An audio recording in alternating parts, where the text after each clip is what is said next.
My friends, let us come together for a moment and grow still within ourselves. For without inner stillness, it is impossible to discern the truth I would share with you. In the midst of all the seeking and searching that fills human life, there lies one simple misunderstanding, one false assumption that has shaped the world's entire sense of God, of prayer, and of spiritual living. It is the belief that somehow, somewhere, there is a gap between you and the presence that formed you, sustains you, and lives as your very being.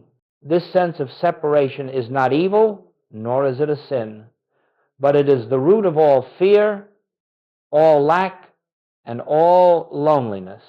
It is the foundation of the world's ceaseless search for a God it imagines to be outside, above, or beyond. Every religion, every philosophy, every method of prayer has arisen from this one belief, that we stand here as finite creatures, and God stands elsewhere as infinite creator. And from that belief, we stretch out our hands, our thoughts, our desires, always reaching, always imploring, always hoping that somehow the divine will notice our plea and bring us the peace we imagine to be withheld. But I say to you today, as gently and as clearly as I can, that this search has been in vain, not because God is absent, but because God has never been apart from you. The presence you seek is the very life that beats your heart. The peace you long for is the stillness behind every breath you draw.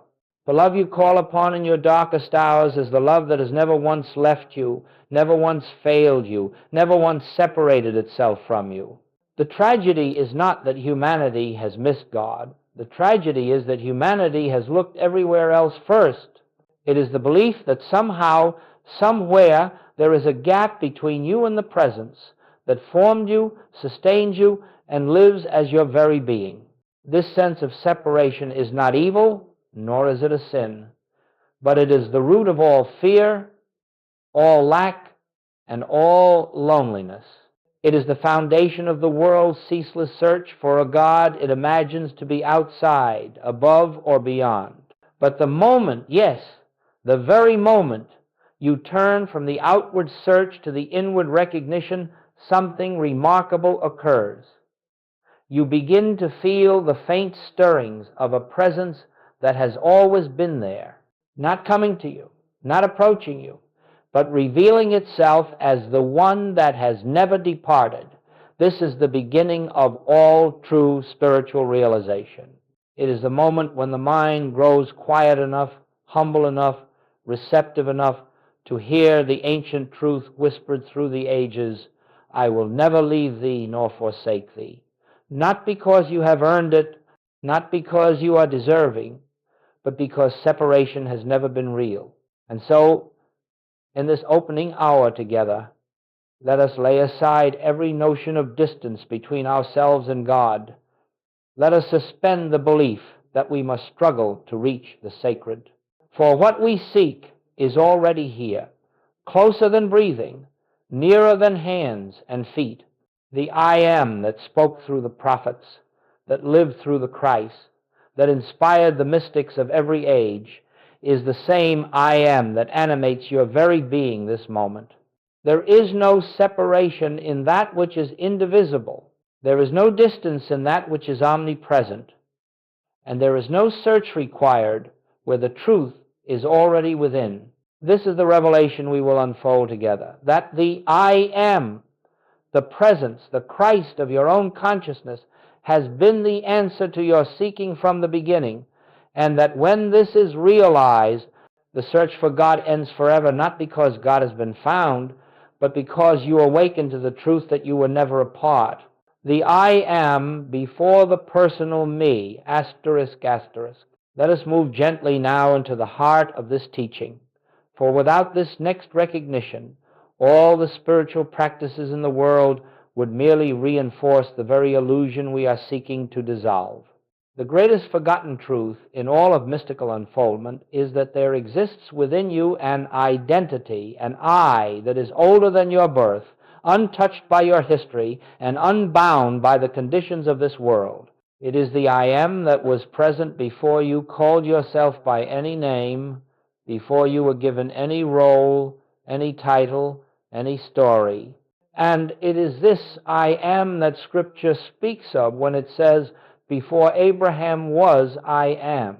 Now, I ask you to listen with the ear of your spirit, not the reasoning mind, for what I am saying cannot be grasped by argument or analysis.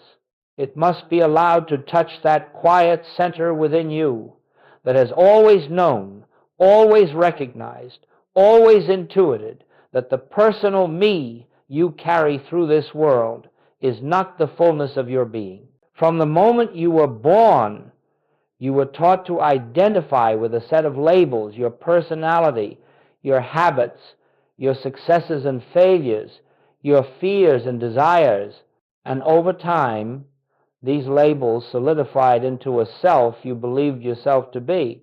But that self, this me, is as changeable as the weather. It grows, it withers, it reacts, it resists. It is affected by praise and wounded by criticism. It is driven by fear and pulled by desire. It is the self that suffers, the self that struggles, the self that prays to something beyond itself for relief. Yet behind that self, beneath it, before it, there stands a presence that has never suffered, never lacked, never feared. And this presence is the I am, the divine identity, which is the same yesterday, today, and forever. You see, the mistake we make is believing that the I am is the personal self, saying, I am good, I am tired, I am afraid. But no, that is not the I am. That is the mind attempting to clothe the divine in human garments. The true I am is silent, still, unconditioned. It is the pure awareness that notices thought but is not touched by thought, that witnesses emotion but is not bound by emotion. It is the presence that cannot be enhanced by praise nor diminished by condemnation. If you will sit quietly for even a moment and observe the one who is aware, the one who is present before thought arises, you will begin to sense the I am that is your true identity. This is not imagination, it is recognition. It is not effort, it is remembrance. For the I that you have believed yourself to be is only the surface appearance of a much deeper reality. And the spiritual life begins not when you attempt to improve the personal self, but when you recognize that the personal self has never been yourself at all. Now, the world has forgotten this truth because it has lost the ability to look within. It has become hypnotized by form, mesmerized by personality, conditioned by the belief that the individual is separate from the divine. And so the personal me is worshipped, defended, and struggled with endlessly. But the infinite way reveals that the I am, the true self, is not confined in the body, not limited by circumstance, not influenced by the ebb and flow of human experience. It is the life of God individualized as you. And here lies the great turning point. When you begin to sense even faintly that the I, which is your true identity, is not the person you appear to be, the search for God begins to dissolve, for the seeker and the sought are one. The awareness that is looking for God is the very presence of God looking through you. The one who longs for truth is the truth itself stirring within you. The one who desires awakening is the awakened presence inviting you to remember. This is the great forgotten truth. The I am that breathes your breath, that animates your life, that watches through your eyes, is nothing less than the infinite appearing as the finite, the eternal expressing as the temporal, the divine living itself as your individual being. When this begins to dawn in your consciousness, you will find that the personal self slowly relinquishes its grip, not through force, but through the quiet recognition that it has never been the center of your life. The I am has always been the center, and to that I am we now turn more consciously. Let us look now quietly and honestly, at how this sense of separation ever took root in our experience. For you see, the separation itself is not real. Only the belief in it appears real. And yet, the moment we believe it, we begin to live out the consequences of that belief as though it were fact. When we entered this world, we entered it innocent, unconditioned, untouched by fear or self-judgment. But almost immediately, the world began to instruct us, not intentionally, not maliciously, but unconsciously. It taught us that we were a separate self, a small self, a vulnerable self. It taught us that we were a physical body, born to certain parents, belonging to a certain culture, functioning in a world governed by physical laws and psychological patterns. And slowly, almost imperceptibly, our attention became fixed on the outer realm, on appearances, on conditions, on the behavior of others, on the state of our own minds and bodies. We learned to evaluate ourselves by what we could see, hear, touch, and feel. This is me, we said, pointing to the body. These are my thoughts, my emotions, my memories. And with that simple identification came the birth of the personal self, the self that believes it stands apart from the infinite, apart from the one who formed it. It is this personal identity that feels fear because it imagines itself exposed. It feels lack because it imagines supply must come from outside. It feels guilt because it imagines it must justify its existence before God. And so the human race began to search for God as something external, up in the sky, hidden in buildings of stone, trapped in rituals or doctrines. The search itself became the evidence of the belief in separation. If God were truly within, how could you ever seek him without? But I want you to understand something very clearly.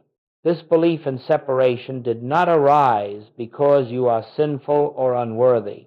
It arose because the world is hypnotized by appearances, hypnotized by form, hypnotized by the false assumption that the outer world is the source of life. And in this hypnosis, humanity forgot the ancient truth that life is lived from within outward, not from without inward. This is why Goldsmith said, "We were born under the law, not under grace." He meant that from infancy, we were conditioned to live by the laws of the external world, laws of fear, law of cause and effect, law of judgment, law of comparison, law of personal striving. And as long as the mind believes itself subject to these laws, it also believes itself separate from the one who transcends them. But the moment you begin to question this conditioning even slightly, the hypnosis begins to weaken. When you pause and ask, is this personal self truly who I am? The spiritual dawn begins. When you notice that your awareness is present even when thoughts are absent, you begin to sense an identity deeper than the mind. When you taste a moment of stillness, and in that stillness feel peace without a cause, love without an object, existence without effort, you are touching the edges of your true being. In that instant, the world's story of separation begins to lose its hold. Let me say this plainly. The separation was never real. The belief came from conditioning, and conditioning came from ignorance, not truth. No action of yours created separation, and no action of yours is required to bridge it. Only recognition dissolves it, the recognition that what you are in truth has never been touched by the world's beliefs. And so, as we go forward, we must remember that spirituality is not the process of becoming something better, something higher, or something holier. It is the simple, profound unveiling of what has always been present, the I am, that no conditioning could alter and no belief could conceal. In this recognition, the long human story of separation begins gently, quietly, lovingly to fade. Now, once we see even faintly that the sense of separation was never a fact but only a belief, something remarkable begins to occur in our consciousness. we notice that the energy we once poured into the outward search begins to lose its appeal.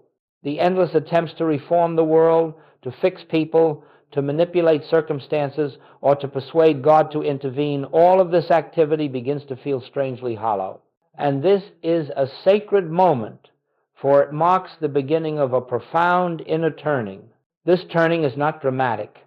It is not emotional. It is often not even deliberate. It is more like a gentle shift, a softening, a quiet recognition that the answers we seek cannot come from outside ourselves. The infinite cannot be found in the finite. Peace cannot be discovered in the realm of constant change. God cannot be known through external effort, outer technique, or mental striving. And so something in us stops reaching outward and begins to listen inwardly.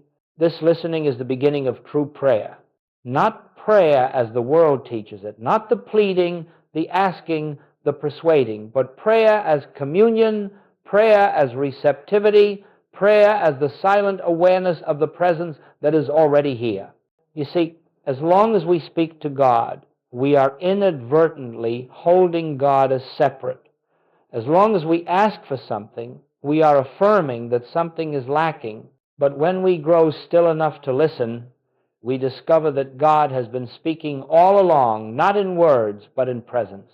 Joel Goldsmith called this the greatest secret of prayer. True prayer is listening, not speaking. Listening for what? Listening for the assurance of the presence. Listening for the peace that says, "Be still and know that I am God." Listening for that quiet inner movement that is not thought, not imagination, not emotion, but the felt awareness of life revealing itself as us. And so, you see, the inner turn is not a technique. It is a releasing of the world's hypnosis. It is a letting go of the belief that the outer world holds your peace, your supply, your health, your fulfillment. When this belief loosens its grip, your attention naturally, effortlessly sinks back into the sanctuary of your own being. And there, in that inner sanctuary, you begin to sense something you may not have felt before, an underlying presence that does not come and go, a subtle luminosity behind every breath, a quiet strength that is not of this world. When this moment arrives, the spiritual search begins to end, not because God has been found somewhere, but because the seeker realizes, often with great humility, that the one he sought was the one who was doing the seeking. The search ends, not in attainment, but in recognition. The outward seeking dissolves, and what remains is the silent awareness of, "I am closer than breathing, nearer than hands and feet." At this stage, you may still have questions. The mind may still attempt to analyze or grasp, but even that begins to soften, because now you know, at least to some degree, that the great treasure is not outside yourself. You begin to understand why Jesus said, "The kingdom of God is within you," not within the body, not within the mind, not within the personality, but within your consciousness, within that very awareness which right now is hearing these words. This is the sacred turning point. It is the quiet beginning of the end of separation. It is when the soul awakens to its own source and begins to follow a new inner rhythm, a new inner guidance, one that comes not from the world, but from the eternal that has always been your life.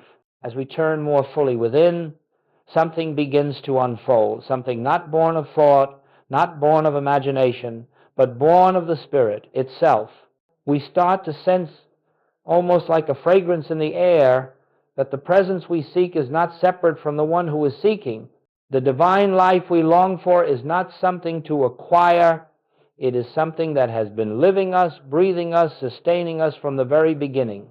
And it is here that we begin to touch the true meaning of I am. The I am is not the personal self-declaring, "I am strong, I am weak, I am spiritual, or I am sinful." All of these are mental garments, labels placed upon the infinite light. No, the true I am stands prior to all description. It is the pure awareness of being itself. It is the I that remains when every thought subsides, when every emotion dissolves, when every role and identity falls away. It is the I that was present before you were given a name, before you were taught who you were supposed to be. This I am is the Christ, not a person, not a historical figure confined to space and time, but the presence of God individualized as you. It is the divine consciousness localized in your awareness, the infinite expressing through the appearance of a finite form. When Jesus said, I and the Father are one, he was not speaking of a unique privilege. He was revealing the nature of this I am one with God, inseparable from God, an expression of God. And so you must begin to feel, not merely believe, that the I that is aware of this moment is not the mortal self. It is not the mind that thinks, nor the body that ages, nor the emotions that fluctuate. The true I is the presence that watches the mind, that witnesses the body, that beholds the emotions. It is the silent observer, the eternal life behind all appearances. This I cannot be harmed, cannot be sick, cannot be lonely, cannot be impoverished. For this I is spirit, pure and perfect. Now, this recognition may come gently, like a soft dawn spreading across the horizon of consciousness. You may not feel it all at once, but as you continue to rest inwardly, without effort, without strain, you will begin to detect a certain aliveness, a quiet, luminous presence that is always here, whether you acknowledge it or not. It is not emotional, it is not dramatic, it is not accompanied by visions or sensations. It is simply the awareness of being, the stillness beneath all movement, the light behind all appearances. And as this recognition deepens, you discover something wondrous. You cannot lose the I am. You cannot be separated from the I am. You cannot improve the I am, nor can you diminish it. For the I am is God being you. It is the life that animates every cell of your body. It is the intelligence that guides every function. It is the love that draws all things into harmony. It is the peace that remains even when the world is in turmoil. When you say I, you are uttering the holiest name of God, not the personal I, but the divine I, the universal I, the I that has no opposite. And your spiritual life will unfold in direct proportion to your willingness to abide in this recognition, to return again and again to the simple awareness, I am. This is the secret that dissolves fear, ends the search, and reveals the kingdom already within you. Not because you have attained anything, but because the one who lives as you has finally been recognized. Recognizing the I am in daily life, asterisk, asterisk. Now, my friends, let us come to something very practical, not practical in the worldly sense of technique or method, but practical in the spiritual sense of living from truth rather than merely hearing it. For it is one thing to glimpse the I am in moments of quiet contemplation, but it is another to carry that recognition into the ordinary movements of daily life. Yet this is precisely what brings transformation, not the accumulation of knowledge, but the steady remembrance of what you truly are. The practice I speak of is not a discipline imposed by the mind. It is not a ritual, a formula, or a technique. It is nothing more and nothing less than a gentle returning of attention to the I am whenever you notice yourself slipping back into the hypnosis of the personal self. And I assure you, this slipping will happen daily, for the mind is conditioned by centuries of belief in separation. But every time you return to the awareness of I am, the conditioning weakens, and the truth within you grows stronger. How do we begin? Start simply. In any moment, whether you are walking, working, resting, or simply breathing, pause inwardly and recognize, I am here, not as a body, not as a personality, but as presence, as awareness, as the silent witness of this moment. When stress arises, do not rush to solve it. Instead, notice the one who is aware of the stress. Turn attention away from the problem and toward the observing presence. In that instant of recognition, you shift from the personal me to the impersonal I am, and you will find that peace begins to blossom without your effort. When fear appears, do not fight it. Fighting fear strengthens it. Instead, quietly acknowledge, I am, and therefore all is well. The personal sense may feel frightened, but the I am, the real self, remains untouched. The moment you rest in this recognition, fear begins to lose its authority. When lack seems to confront you, resist the urge to calculate, to analyze, to worry your way into solutions. These attempts arise from the belief that supply comes from the world, but supply is the outward expression of inner consciousness. So simply pause and remember, the I that I am is infinite abundance, invisible and ever present. You will find that new avenues open, unexpected resources appear, and what seemed impossible begins to unfold naturally, not through struggle, but through consciousness. In moments of conflict, whether with a colleague, a family member, or a stranger, do not attempt to change the other person.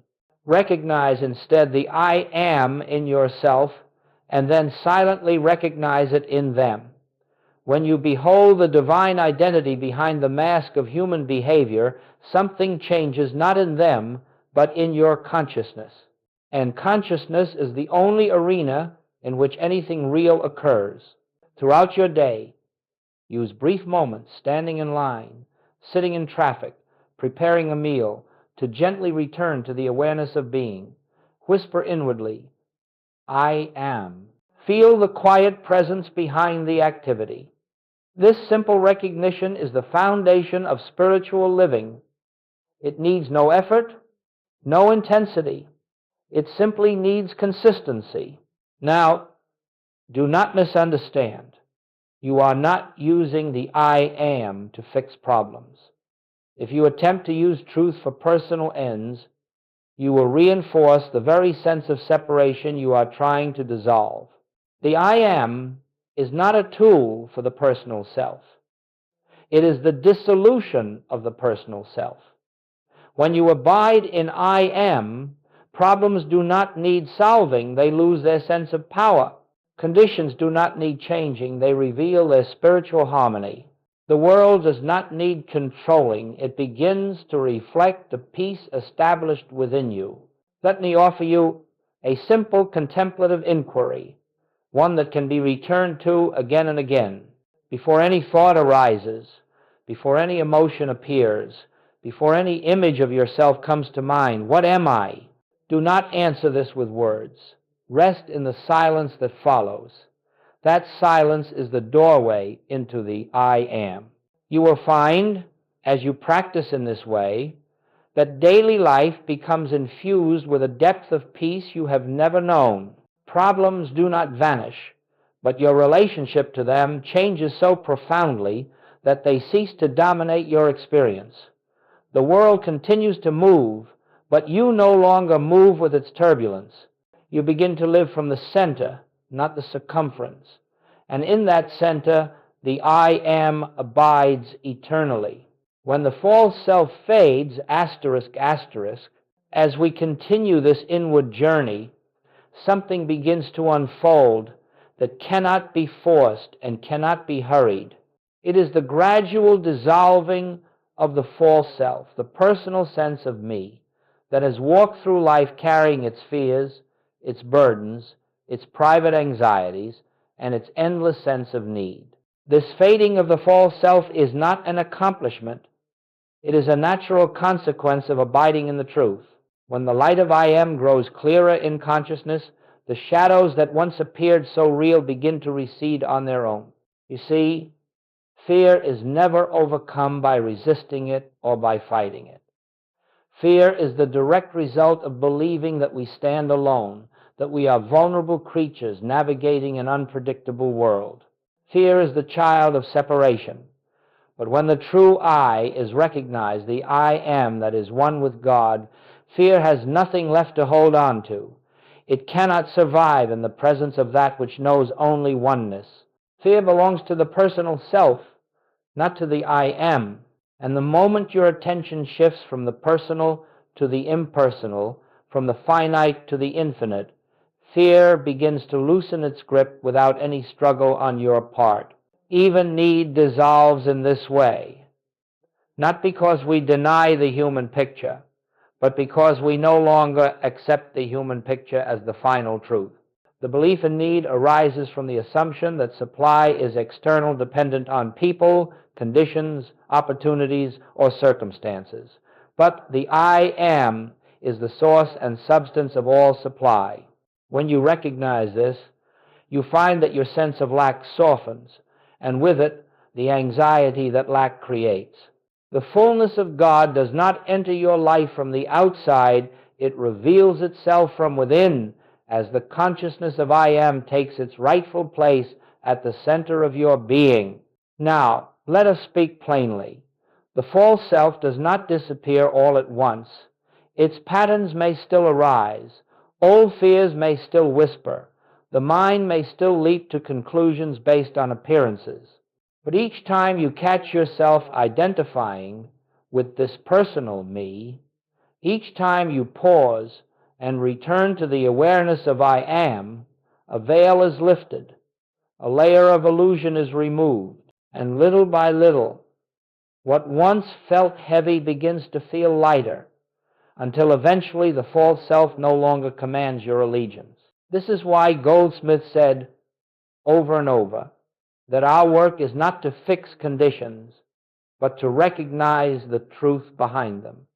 For conditions are merely the shadows cast by belief. They have no real power of their own. Disease, conflict, limitation, disharmony, these are appearances, and appearances are never the presence of truth. When you withdraw the belief that they have power, they begin to fade. Let me say this clearly. You do not overcome fear by trying to be brave. You overcome fear by knowing that the I that you are is fearless. You do not overcome need by accumulating things or securing your future. You overcome need by realizing that the I Am is infinite abundance, expressing as your very being. You do not overcome loneliness by seeking companionship.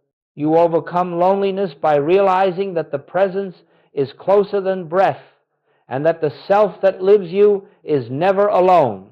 When the false self begins to fade, what emerges is a quiet confidence, not confidence in the personal me, but confidence in the presence that goes before you, that surrounds you, that lives as you. You begin to feel safe in a way you may never have felt before, not because circumstances have changed, but because you no longer look to circumstances for safety. You begin to feel guided not because a voice speaks to you in words, but because an inner rightness reveals itself moment by moment. You begin to feel fulfilled not because desires have been met, but because the sense of lack itself has dissolved. This is the miracle of spiritual awakening. It is not the changing of the outer world, but the dissolving of the inner illusion. And as the false self fades, you discover that nothing was ever missing, nothing was ever broken, nothing was ever separate. The I Am has been whole, complete, and perfect from the very beginning. And now, little by little, you are beginning to live from that wholeness. As the false sense of self fades and the light of I Am begins to illumine your awareness, life itself takes on a very different quality. Not because the world suddenly becomes perfect, but because you are no longer living from the world. You begin to live from the center, from that divine presence, which is your true identity, and from that moment onward, the entire spiritual journey changes. No longer are you a seeker. No longer are you one who strives to attain God, to reach God, or to convince God, for you have discovered that the one you sought has been the one who was living you all along. This is the great paradox of spiritual awakening. The search ends not when God is found, but when the seeker disappears. When the I am is recognized as your own being, the longing for something external evaporates. You are not reaching outward for peace. You are resting in the peace already within you. You are not begging for guidance. You are listening to the stillness that has always guided you. You are not trying to attract supply. You are trusting the invisible source that pours itself into expression through your consciousness. You are not asking for healing. You are recognizing the wholeness that was never impaired. And as this recognition deepens, you begin to discover another beautiful truth, that life lived from the I am unfolds through grace, not through effort. There is a quiet rhythm to your days, an inward harmony that is not dependent upon circumstance. Problems still arise in the outer world, but they no longer stir the depths of your being. They touch only the surface, like ripples on a lake whose depths remain undisturbed. You find yourself responding from peace rather than reacting from fear. You meet situations with clarity rather than confusion. You interact with others from love rather than from need or defense. Relationships begin to change, not because you work on them, but because the presence begins to live through you.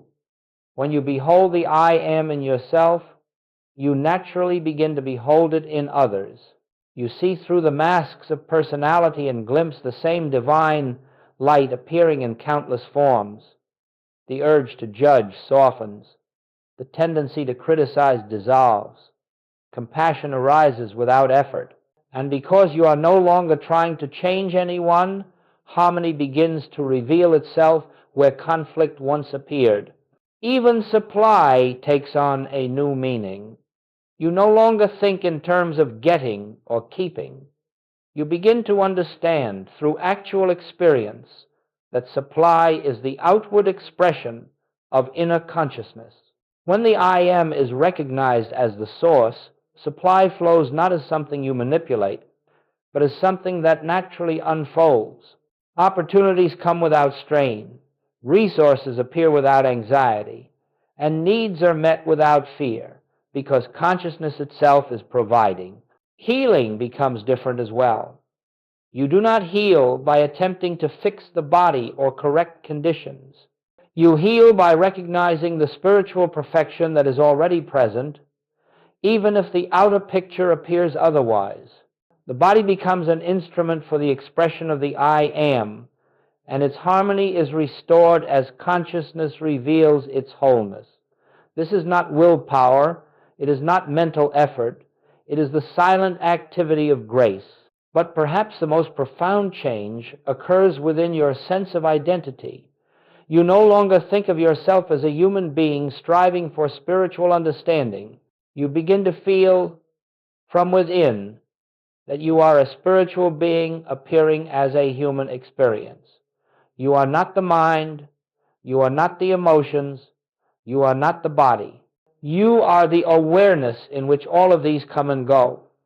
You are the I am that is eternal, unchanging, indivisible. And as this reality becomes more constant, you notice something extraordinary. The desire to seek God fades, not because you have grown indifferent, but because you have awakened to the truth that God is the very essence of your being. Seeking implies distance. Realization reveals oneness. The search ends not in attainment, but in quiet recognition. In this state, you do not stop living your human life. You work, you love, you serve, you create. But you do so from a deeper foundation. You do so from presence rather than from personality. Your actions become expressions of the inner I am, not attempts to secure your good. Your decisions arise from intuition rather than from fear. Your life becomes a continuous unfolding, guided by the invisible currents of spirit. This is the life of realization, not dramatic, not miraculous in the worldly sense, but profoundly peaceful, inwardly free, deeply stable, and quietly luminous. It is the life that begins when you know with certainty that the I am within you is the very presence of God, and that you have never, even for a moment, been separate from it. As we come gently to the close of this time together, let us rest in the assurance of what has been revealed, not as new information, not as something acquired, but as the uncovering of a truth that has lived within you from the beginning. For every word spoken here, every silence between the words, has pointed to only one reality, that the I which you are is the presence of God, eternally complete, eternally whole, eternally one. It is important that you understand this. Spiritual realization is not a moment in time. It is not an experience that comes and then goes. It is the gradual unveiling of what has always been present, always shining, always whispering beneath the noise of human thought. Even when you feel distant from it, even when you forget, even when you fall into old patterns, nothing changes the truth that the I am is the very life that lives you. The world may tell you that you are separate, that you are incomplete, that you must strive to become worthy of God, but the inner voice tells you something entirely different. It tells you, fear not, I am with you, not beside you, not above you, not watching over you as a separate being, but as your own life, your own awareness, your own true self. This is the meaning of the ancient promise. Lo, I am with you always. It does not mean that God follows you. It does not mean that a divine companion walks behind you.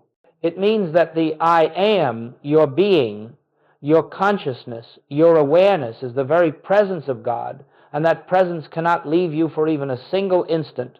There has never been a moment of separation. There has only been the belief in separation.